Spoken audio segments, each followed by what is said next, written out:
미국에 가면 알래스카주가 있어요. 저도 가보지는 않았지만은 그 알래스카 주를 사실은 원래 미국 땅이 아니었는데 러시아가 그 알래스카 땅이 그 얼음덩어리 땅이다, 쓸모없는 땅이다 해서 헐값에 팔아버렸어요. 그런데 나중에 이 알래스카 땅에 지하에 엄청난 지하 자원이 묻혀 있는 것이 발견이 되어가지고 그 알래스카 땅을 구입하도록 주도한 미국의 국무장관이 스타가 되었고, 그걸 판 러시아의 사람들은 완전히 바보 멍충이 취급을 당하게 됐다 그래요. 그러니까 똑같은 땅이라도 그걸 보물의 가치를 아는 사람이 하는 건데요. 제가 오늘 이런 얘기를 왜 하느냐, 계시록 설교를 제가 쉬어보니까 오늘 72번째 합니다. 나머지 이제 6장이 남았는데 22장 중에 6장이니까 한 27% 정도가 남았더라고요. 그런데 이 계시록 하나님의 말씀이 참 달콤한 꿀과 같이 느껴지는 분도 있겠지만은 좀 어렵게 느껴지는 분들도 분명히 있을 겁니다. 제가 목사로서 설교자로서 저도 제 개인만 생각하면 쉬운 부분 택해서 설교하면 좀 좋아요. 근데 계시록 설교하면서부터는 제가 시간이 얼마나 쫓기는지 몰라요. 여러분 설교 들어보면 알겠지만 이게 잠깐 준비해서 되는 설교가 아닙니다. 그렇지만은 제가 설교를 지금 35년째 하고 있습니다. 35년째 설교를 하고 있는데 성경 66권 중에 가장 중요한 한 권만 꼽으라 그러면 저는 요한계시록을 꼽아요. 왜? 66권 전체가 요 한 권에 다 엑기스로 녹아있기 때문에 그래요.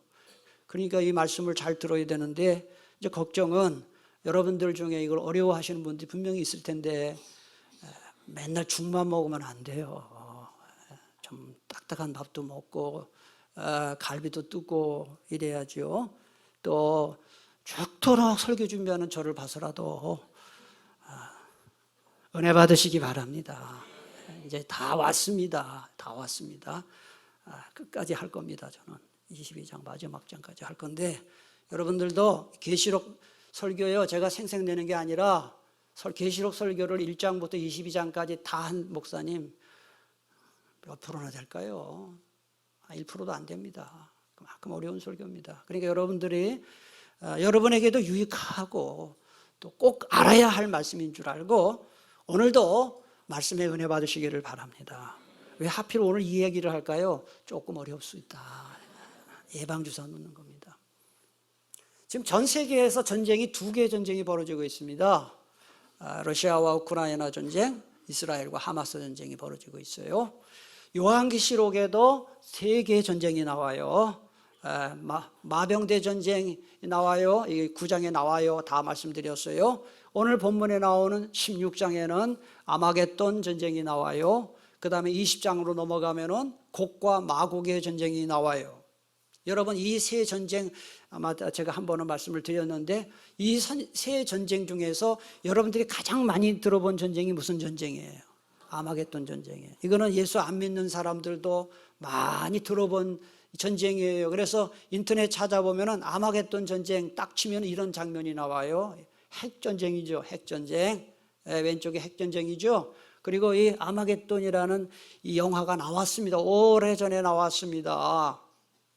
그런데 제가 볼 때 제가 계시록을 쭉 연구해서 보니까 다 엉터리 해석이에요.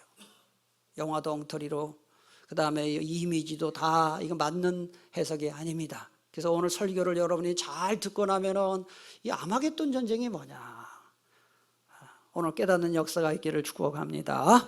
요한계시록은 22장까지 있다 말씀드렸는데 몸통이 어디냐? 6장부터 18장까지예요. 이게 몸통이에요. 6장부터 18장까지가 몸통인데 여기에 7가지 재앙 시리즈가 다 담겨 있습니다. 그래서 7인, 7나팔, 7대접. 그래서 제가 외우기 쉽게 인하대라 그랬어요. 인나대로 외우라 그랬어요. 7인, 7나팔, 7대접. 그 중에 마지막 재앙이 7대접 재앙이에요. 그게 어디 나오느냐? 15, 16, 17, 18장에 나와요. 15장부터 18장에 나와요. 오늘 우리 16장을 보잖아요. 그러니까 우리 7대접을 지금 공부하고 있다 하는 거예요.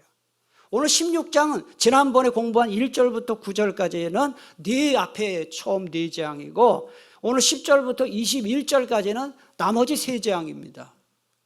그 앞에 나오는 네 재앙은 땅, 바다, 강, 하늘에 내려진, 자연계에 내려진 재앙이고, 그 다음에 나머지 세 재앙은 불신자들을 위한 심판입니다. 사람들에게 내려지는 심판이다 하는 거예요. 자, 오늘 그러면 5대접 재앙과 6대접 재앙을 공부를 하는데, 10절을 보니까 펜 갖고 오신 분들은 다섯째라는 말과 대접이라는 말에 잘 표시를 하시면은 이게 5대접 재앙이구나 하는 것을 금방 알 수가 있어요. 10절 상반절을 보니까 다섯째 천사가 대접을 짐승의 왕좌에 쏟았다 그랬어요.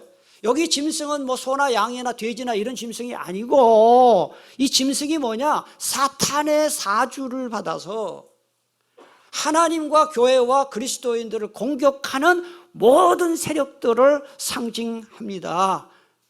그 결과 어떻게 됐습니까? 10절 중간에 보니까 짐승의 나라가 어두워졌다 그랬어요. 여러분, 질문할게요. 출애굽 사건 때 하나님이 바로와 이집트에 몇 가지 재앙 내렸어요? 10가지 재앙 중에 9번째 재앙이 어두움 재앙이에요. 흑암 재앙이에요.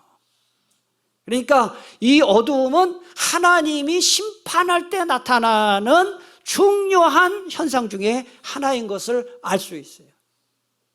어두움은 우상숭배가 헛되다는 것을 드러내고, 하나님의 임재에서 철저히 배제되어서 더 이상 하나님의 은총을 기대할 수 없는 상태, 지옥 상태를 나타내는 거예요. 그래서 어떤 분 보면은 이 어두움 공포를 갖고 있는 분이 계셔요. 잘 때도 불 켜고 주무시는 분이 계시다고요. 그게 공포의 일종이에요. 여러분, 터널을 통과할 때 깝깝하지요. 증상이 심해지면 폐쇄공포가 오고 공황장애가 오잖아요. 그 어두움은 굉장히 우리 모든 사람들이 안 좋아해요. 어두움을 좋아하는 사람은 강도밖에 없어요. 나쁜 짓 하는 사람밖에. 그 지옥 상태를 나타내는 거예요. 어두움은 지옥 상태를 나타낸다. 그 짐승의 왕자의 5대접 심판이 임하자 어두움이 임했을 뿐만 아니라 10절 중간 이하에 보면은 뭐라고 얘기를 하냐 하면은 사람들이 아파서 자기 혀를 깨물었다 그랬어요. 얼마나 고통스러웠으면 자기 혀를 여러분, 혀를 깨물고 그 죽는 거죠. 자살하는 거예요, 사실은. 그러나 죽지를 못해요. 지옥의 고통을 말하는 거예요. 11절은요, 이렇게 지옥의 고통을 당한 사람들이 어떤 반응을 보였느냐. 우리 11절을 다 같이 봉독하겠습니다. 아픈 것과 종기로 말미암아 하늘의 하나님을 비방하고 그들의 행위를 회개하지 아니하다. 고통당하면 하나님 잘못했어요, 살려주세요, 나 좀 도와주세요, 이래야 되는 거 아니에요? 여러분도 인생을 살다가 어려운 일 당하면 하나님 도와주세요, 살려주세요, 이래야 되는 거 아니에요? 그런데 어떡합니까? 하나님을 비방해요. 하나님 계신 거 맞아요? 하나님 나 사랑하시는 거 맞아요? 하나님 비방을 하고요. 그리고 더 중요한 것은 회개하지 않았다 그랬어요. 여러분, 9절에도 똑같은 반응이 나왔어요. 4대접 심판을 받을 때 그 사람들이 회개하지 않았습니다. 여기에서 우리는 중요한 사실을 알 수 있어요. 회개하지 않는 것은 하나님의 은혜와 자비와 긍휼에서 멀어진 사람들의 특징이에요. 여러분들 믿음이 난 믿음이 별로 없어요, 그런 말씀하시는 분 계시죠? 그런데요, 죄 짓고 나면 왠지 양심의 가책을 받고 하나님 잘못했어요, 그 믿음이 있는 거예요. 정말 믿음이 없는 사람들, 하나님과 먼 사람들은 죄를 짓고도 전혀 죄라고 생각을 안 해요. 회개를 안 해요. 이게 바로 지옥 갈 사람들의 특징이다 하는 것입니다. 여러분, 인류의 첫 조상인 아담과 하와가 에덴 동산에서 쫓겨났어요. 아담과 하와가 에덴 동산에서 쫓겨난 이유가 뭔지 아세요? 네? 그럼 다 이렇게 대답합니다. 하나님이 먹지 말라고 한 선악과를 따먹어서 그랬어요. 그 50점이에요. 50점. 선악과 따먹어서 쫓겨난 거 아니에요. 그건 50점이에요. 만약에 아담과 하와가 선악과 따먹고 하나님 정말 잘못했습니다, 하나님 용서해 주십시오 하고 회개를 했다면 하나님은 안 쫓아냅니다. 선악과 따먹어서 쫓겨난 게 아니라 끝까지 반항하고 회개하지 않아서 쫓겨난 거예요. 에덴 동산에서 쫓겨날 때 아담과 하와가 얼마나 고통스러웠겠는가. 그 장면을 15세기 이탈리아의 피렌체 출신의 화가인 마사초가 에덴 동산에서의 추방이라는 그림을 그렸는데 아담과 하와의 이 고통을 잘 표현했어요. 한번 표정을 잘 보시면 아담 하와의 그 표정이 수치심과 절망감에 쩔어 있는 모습을 볼 수가 있어요. 누가 더 아담하고 하와 중에 누가 더 지금 고통하고 절망하는 것 같아요? 그림을 보니까. 에? 하와가죠. 하와가 막 굉장히 수치심과 절망감에 그러고 있는 것 같습니다. 온 몸으로 느껴지는 그 고통, 회개하지 않는 자의 고통이에요. 그런데 그 마사초는 천국문에서 저들에게 호통을 치는 그 하나님의 음성을 이렇게 저렇게 손으로 표현을 했어요. 하나님께서 호통을 치는 장면이 나와요. 그런데 그 위에 천국문 위에 보면은 천사가 나타나서 칼을 들고 이렇게 있는데 천사의 표정은 온화하고 따뜻해 보이고요. 마치 이들을 인도하는 것처럼 보입니다. 이 그림이 우리에게 보여주는 메시지가 뭐냐? 비록 아담과 하와가 에덴 동산에서 쫓겨나기는 했지만 하나님은 여전히 그들을 사랑으로 인도하신다는 거예요. 사랑하는 교회 여러분, 죄 지을 때 회개하면 하나님은 다시 우리를 품어주시는 줄 믿으시기를 바랍니다. 회개가 중요하다. 그 다음에 12절 보니까 여기 보면 여섯째라는 말에다 잘 표시를 하시고 대접이라는 말, 6대접 재앙에 대해서 설명을 합니다. 12절 또 여섯째 천사가 그 대접을 큰 강 어디에 쏟았습니까? 유브라데도 잘 표시를 해놓으시고요. 여러분 이거 유프라테스 강입니다. 유프라테스 강은 성경에서 자주 언급되는 강 중에 하나인데 에덴 동산에도 유프라테스 강이 흘렀다는 거 아시죠? 예. 그리고 이거는 여러분 중학교 때 고등학교 때 공부 사회 공부 지리 공부 사회 시간에 하나 이 공부를 잘하셨나 한번 좀 테스트 하겠습니다. 세계 고대 4대 문명 무슨 문명이에요? 이집트 문명, 메소포타미아 문명, 중국의 황하, 그 다음에 인더스 문명이죠. 이 유프라테스 강은 바로 그 메소포타미아 문명의 발상지인데 이 메소포타미아 저 지역 그림을 보면은 왼쪽에 유프라테스, 오른쪽에 티그리스 강이 흘러요. 메소포타미아라는 말이 무슨 말이냐? 이게 그리스어예요. 메소포타미아가 그리스어인데 메소라는 말은 무엇 사이라는 뜻이에요. 영어로 between, 무엇 사이라는 뜻이에요. 그 다음에 포타미아는 강이라는 뜻이에요. 그러니까 메소포타미아라는 말의 뜻이 뭐예요? 맨 끝에 보면 강 사이에 유프라테스와 티그리스 강 사이에서 태어난 문명이 메소포타미아 문명이다 하는 거예요. 그런데 이 메소포타미아 문명을 이루는 유프라테스가 오늘 이 12절에 나와요. 여러분 성경에 쓸데없이 지명이 나오지 않아요. 유프라테스 강 이름이 왜 나왔는지를 잘 들어보시면 여러분 유프라테스 강은 이 길이가 얼마냐? 2781km예요. 굉장히 긴 강이에요.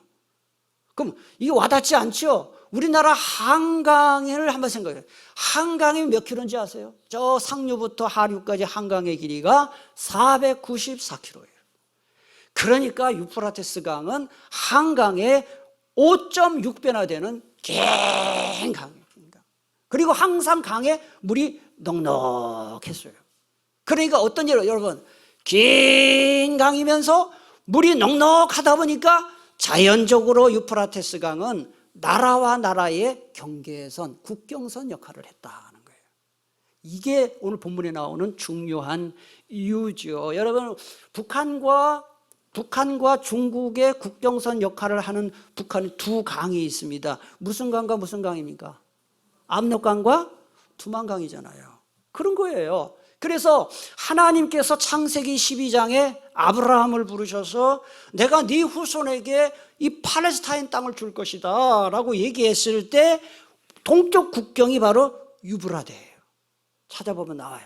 그래서 이 유브라데스 강은 이 팔레스타인의 동북쪽의 국경이기도 하고, 요한계시록이 기록된 당시에 로마 제국의 동쪽 국경입니다. 그래서 동쪽 오른쪽에는 파르티아 제국이 버티고 있었던 것입니다. 따라서 천사가 유프라테스 강에다가 대접을 쏟은 것과 강물이 말랐다는 것은 뭐냐, 무슨 뜻이냐, 유프라테스 강이 더 이상 국경선 역할을 할 수 없게 됐다는 뜻이에요. 경계선이 무너졌다, 이런 뜻입니다.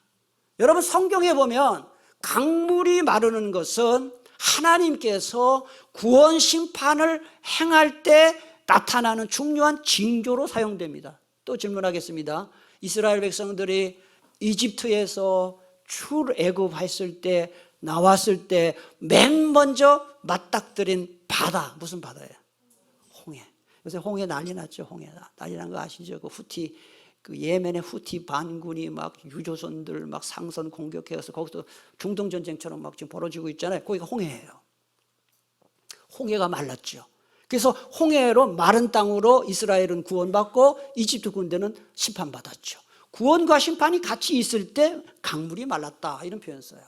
그 다음에 40년 광야 생활을 마친 이스라엘 백성들이 가나안 땅에 들어가기 직전에 건넌 강이 무슨 강이에요? 요단강이에요.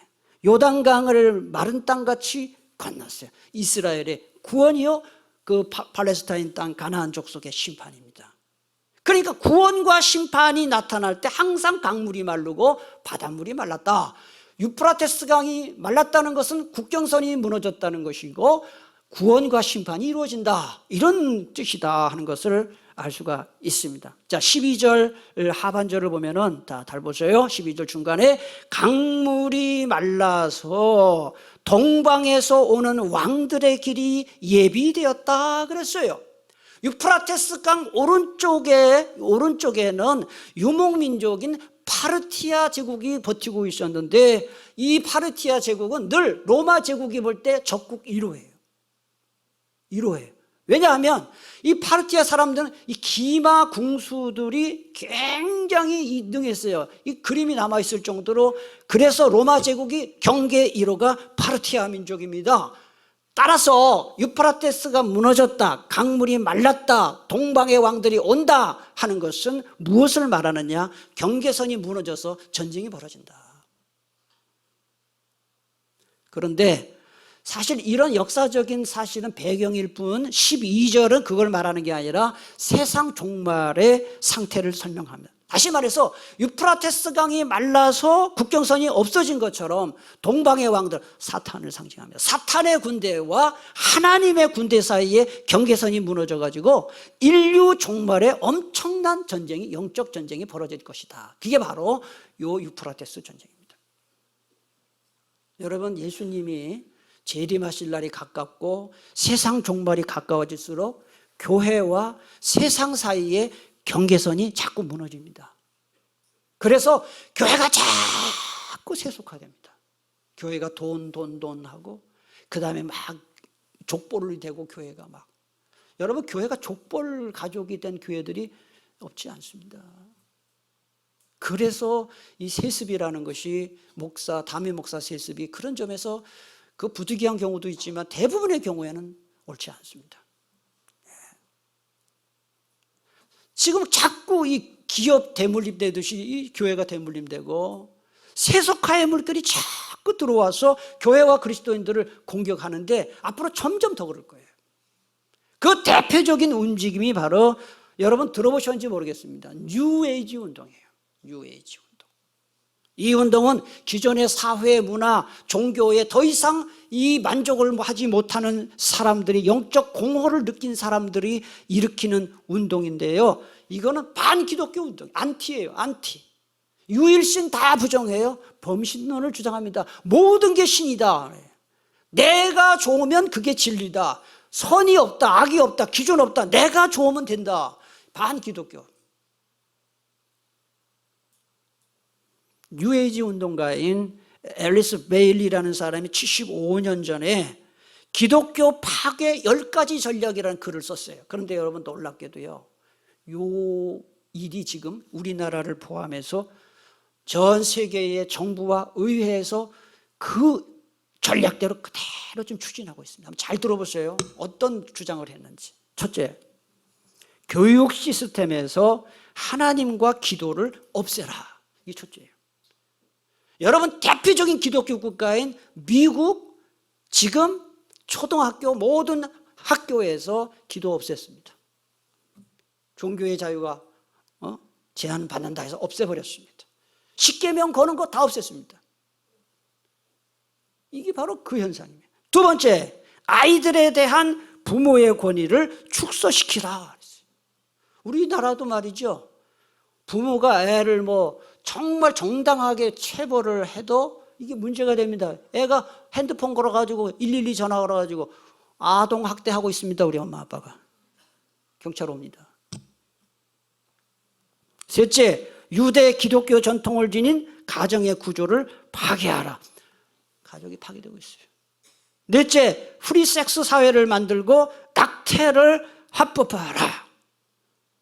지금 미국이요, 반으로 쫙 갈라졌습니다. 낙태를 해야 되냐 말아야 되냐. 찬성 반대 딱 갈라졌습니다. 다섯 번째, 이혼을 쉽게 하도록 합법화하라. 여섯 번째, 동성애를 새로운 생활 스타일로 만들라. 동성애, 근친상간, 수간이 뭔지 아시죠? 짐승하고 나쁜 짓 하는 겁니다. 어느 것이든 자신이 원하는 방식의 섹스가 허용되게 하라. 우리나라 지금 국회에서 동성애를 자꾸 동성연애, 동성결혼하는 거를 합법적으로 보호해주는 소수 권익 보호하는 그런 이야기를 이미 진보적인 의원들이 자꾸 발의를 하고 있어서 우리 교회가 지금 계속 반대하고 있잖아요. 이거 통과되면 큰일 납니다. 앞으로 목사가 강단에서 동성애 죄입니다. 동성결혼하면 안 됩니다. 이런 소리 했다가는 바로 고발당하고 체포되는 일이 벌어지는 거죠. 여러분, 제가 늘 말씀드리지만 세상에 아무리 동성애를 허용하는 쪽으로 가고 그것도 사랑 중에 하나라고 아무리 그렇게 해도 성경이 죄라고 하면 죄예요. 죄. 모르겠어요. 앞으로 그렇게 되지 않겠지만 저는 만약에 그런 일이 벌어진다면 저는 잡혀갈 망정 그만하려고 합니다. 네? 여러분, 이왕 신앙생활 하는데 세상이 바뀌었다고 이런 소리 하지 마시고 성경대로 신앙생활 하시기를 축복합니다.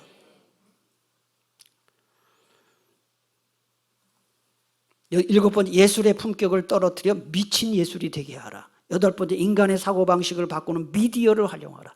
아홉 번째, 종교 통합운동을 일으키라. 기독교 이외의 종교들을 장려하여 기독교와 동등한 종교가 되게 하라. 각국의 이 모든 사항들을 법제화하도록 하고 교회로 하여금 이 변화들을 추인 수용하게 하고 교리를 변경하게.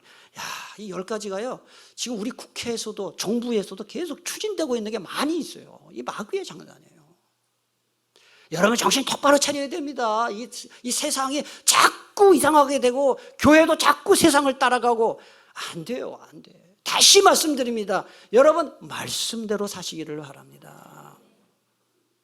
13절 14절을 보면 또 내가 보면 개구리 같은 새 더러운 영이 용의 입과 짐승의 입과 거짓 선지자의 입에서 나오니 그들은 무슨 영이라 그랬어요?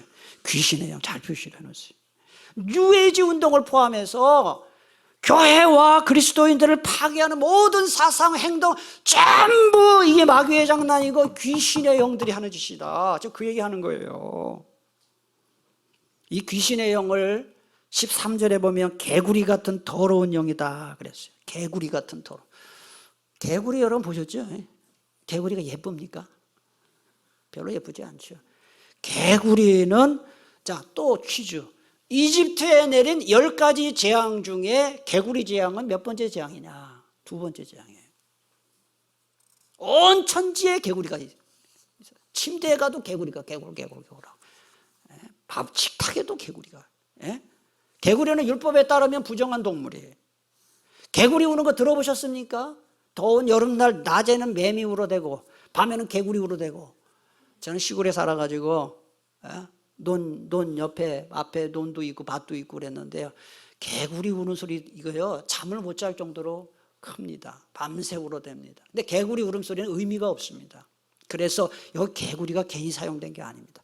그리스 철학자 필로와 4세기의 교부 겸 설교가 크리소스토무스라는 사람은 이 개구리의 울음소리를 어떻게 해석했느냐, 헛된 말, 의미 없는 수다를 개구리의 울음소리에 비유했어요. 따라서 오늘 본문에 개구리 소리 같다, 개구리 같다는 것은 두 가지 의미가 있습니다. 부정하고 더럽다는 의미가 있고, 거짓말과 헛된 말로 유혹하는 자들을 가리키는 거예요.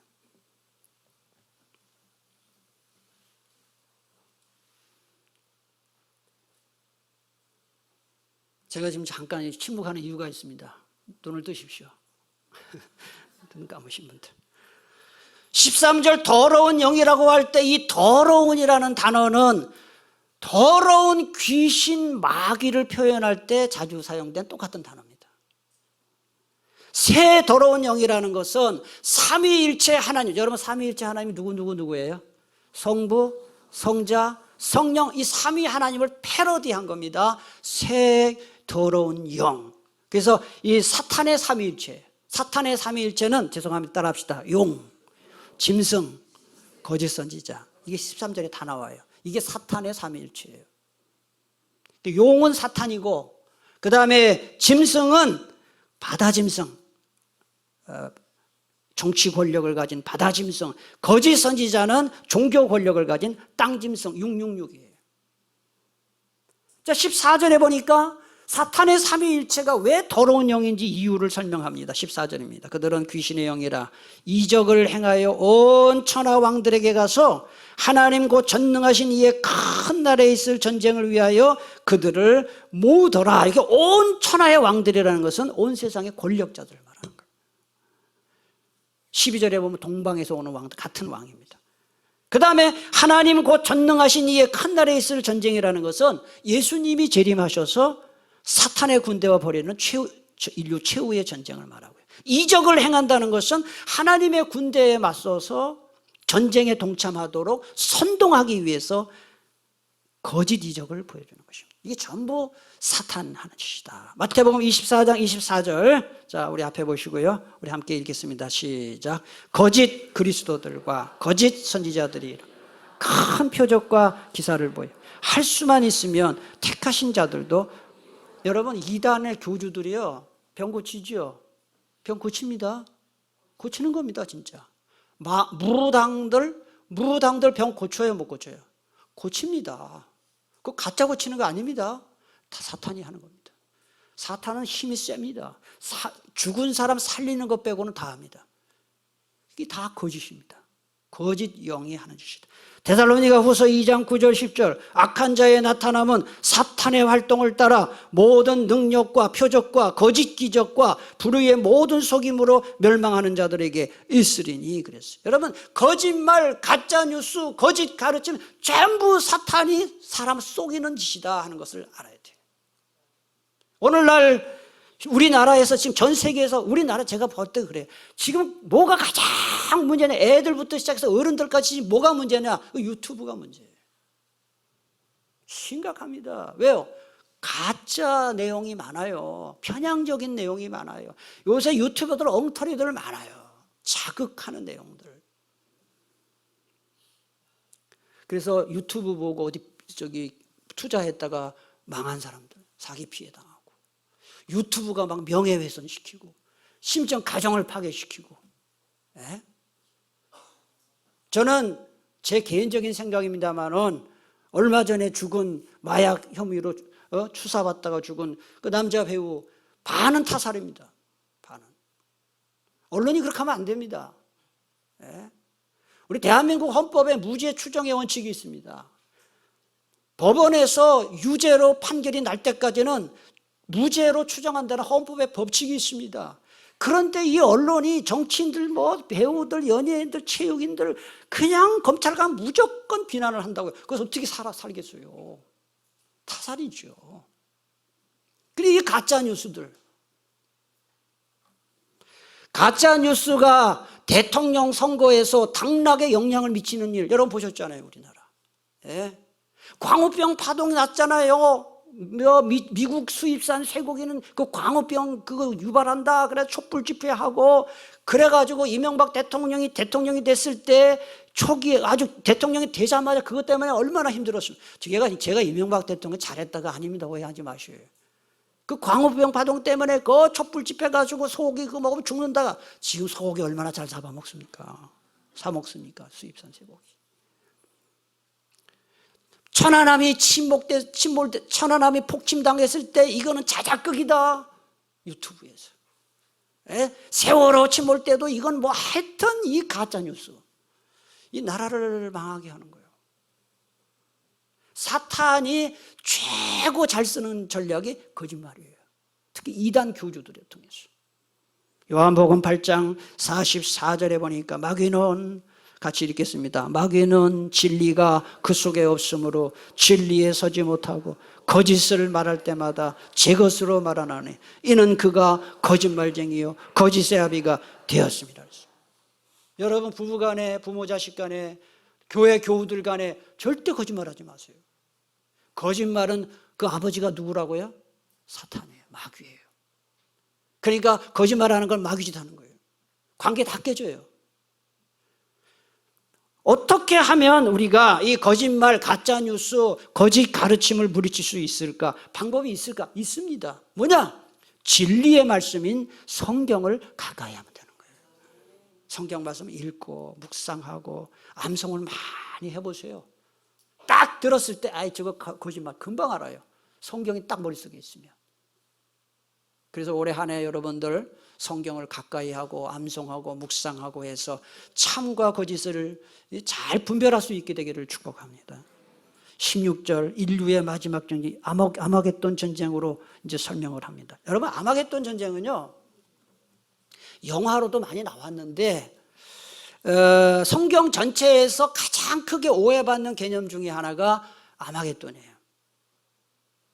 미국의 제40대 대통령인 로널드 레이건 대통령이 1981년 2월부터 1989년 2월까지 대통령을 했는데 레이건이 대통령으로 있을 때마다 핵전쟁 언급할 때마다 아마겟돈이란 말을 했어요. 미국 사람들은 다 기독교 바탕 위에 선 대통령이라 그런지 또 푸틴이 2년 동안 지금 우크라이나 전쟁을 하면서 푸틴이 뻑하면 핵전쟁 자꾸 얘기를 해요. 핵무기 동원하겠다고. 그러니까 미국의 바이든 대통령 캐톨릭 교인이거든요. 독실한 캐톨릭 신자입니다. 바이든도 또 이 푸틴이 핵무기를 동원하는 순간 아마겟돈 전쟁이 벌어질 것이라고 그렇게 얘기를 해요. 계시록 16장을 공부를 안 해서 그래. 바이든이. 그러니까 미국 대통령까지 뻑하면 아마겟돈 이런단 말이죠. 이게 얼마나 잘못된 건지 몰라요. 여러분 만에 하나 그런 일은 없을 겁니다. 확률이 아주 거의 없는 일이긴 하지만은 만약에 러시아의 푸틴이 핵무기를 진짜 쓴다. 그러면 어떤 일이 벌어질 것 같아요? 미국이 가만히 있겠습니까? 유럽, 나토가 가만히 있겠습니까? 핵무기 씁니다. 그러면 어떻게 될까요? 3차 세계대전이고요. 지구 끝입니다. 절대로 핵무기 못 씁니다. 북한의 김정은이 빡 보면 우리가 핵무기가 있고 핵무기로 남조선을 불바다를 만들고 지가 먼저 죽어요. 지가 먼저. 핵무기 쓰면은 또 미국이 가만히 있나요? 핵무기는 같이 망하는 거예요. 승자 없어요. 패자 없어요. 그러니까 여러분 김정은이 자꾸 핵무기 어쩌고 핵전쟁이 어떻고 남한을 불바다 만들고 절대로 쫄지 마세요. 그런 일 없어요. 하나님이 도와주셔요. 네. 그런 일 없습니다. 여러분. 그 기도하셔요. 계시록 16장에 나오는 아마겟돈 전쟁은 제3차 세계대전이나 핵전쟁이 절대로 아니고요. 오늘 꼭 아세요. 하나님 나라와 사탄의 나라, 세상과 교회가 사이에 벌어지는 인류 최후의 영적 전쟁이에요. 영적 전쟁. 영적 전쟁이에요. 그럼 16절 한번 보겠습니다. 16절. 자, 우리 다 같이 16절 보겠습니다. 새 영이 히브리어로 아마겟돈이라 하는 곳으로 왕들을 여기 새 영은 13, 14절에 나오는 귀신의 영을 가리키고요. 왕들은 12절에 나오는 동방의 왕, 14절에 나오는 천하 왕들 다 같은 사람들. 그럼 아마겟돈이 뭐냐? 왜 괜히 아마겟돈 하는데 아마겟돈이 뭔지를 알고 해야 되잖아요. 아마겟돈이라는 것은 앞을 보세요. 아마겟돈이 그리스어예요. 저 제대로 읽으면 하르마겟돈이에요. 하르마겟돈인데 이게 히브리어 하르무깃도에서 나온 말이에요. 하르무깃도인데 하르라는 말은 산이라는 뜻이에요. 언덕.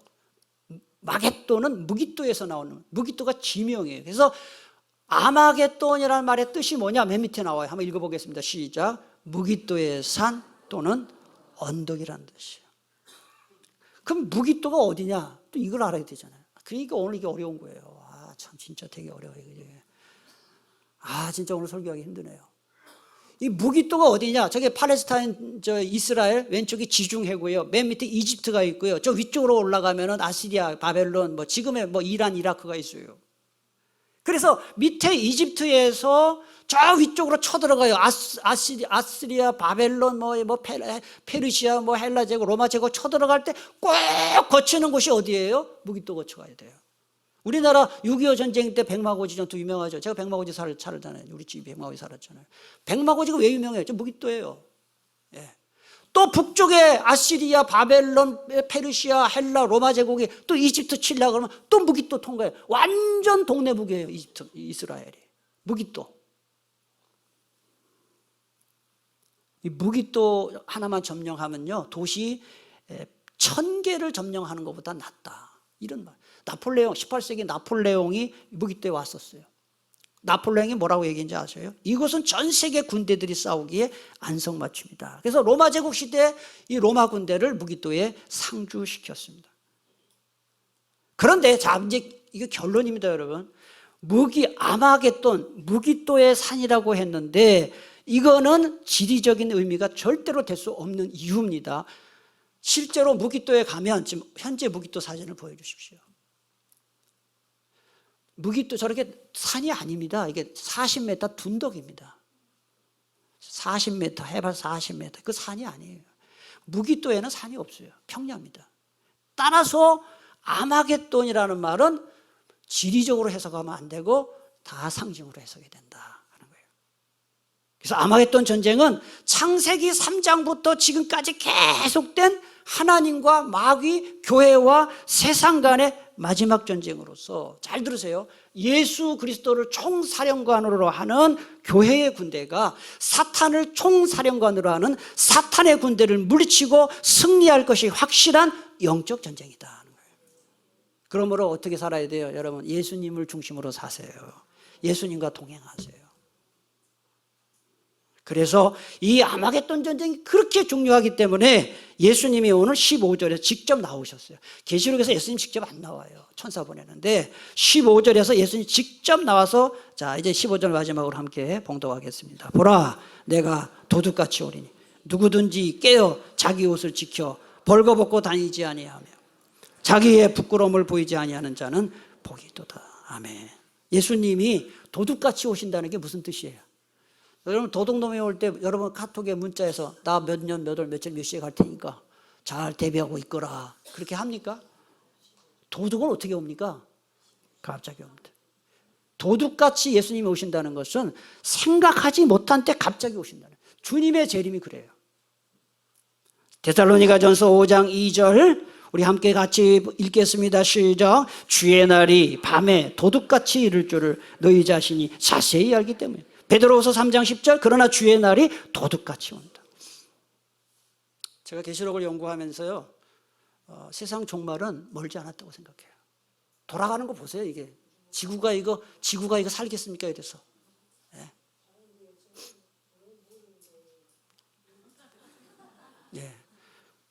여러분, 예수님은요 오늘 오실 수도 있고 내일 오실 수도 있습니다. 주님 재림 멀지 않았습니다.